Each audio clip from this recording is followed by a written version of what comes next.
Unemployment is taxable, and the Arizona Department of Economic Security is now sending out 1099 forms so Arizonans who receive benefits can start preparing their taxes. But because of fraud in the unemployment system, some Arizonans may discover they're being taxed on money they never were able to claim.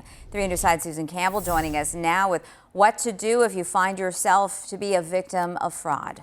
Yeah, the most important thing is to report it to the state, but some Arizonans tell me they've tried and haven't received any help or any answers. Over the summer, Ashley Hutchinson was furloughed from her job and started collecting unemployment benefits. All of a sudden, I wasn't receiving my benefits anymore. She tried to log into her DES account, but her password didn't work, and she was locked out. When she finally got in, she realized someone had stolen her account. They just pretended like they were me, changed the address, and got my benefits. And the criminal had actually changed her settings to stop tax withholdings to get more money. Any day now, I'm going to owe taxes on $2,500 that I didn't even receive.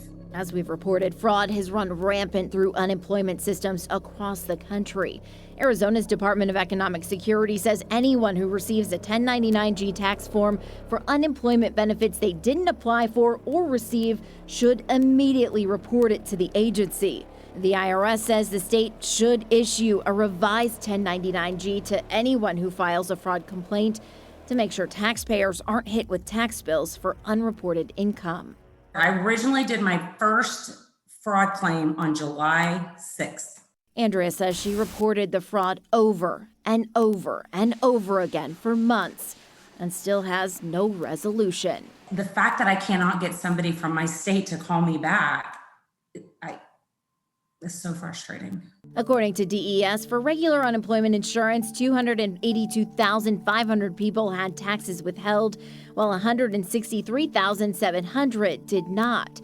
For pandemic unemployment assistance, or PUA, there were 1.37 million accounts that didn't have taxes withheld compared to 274,000 that did.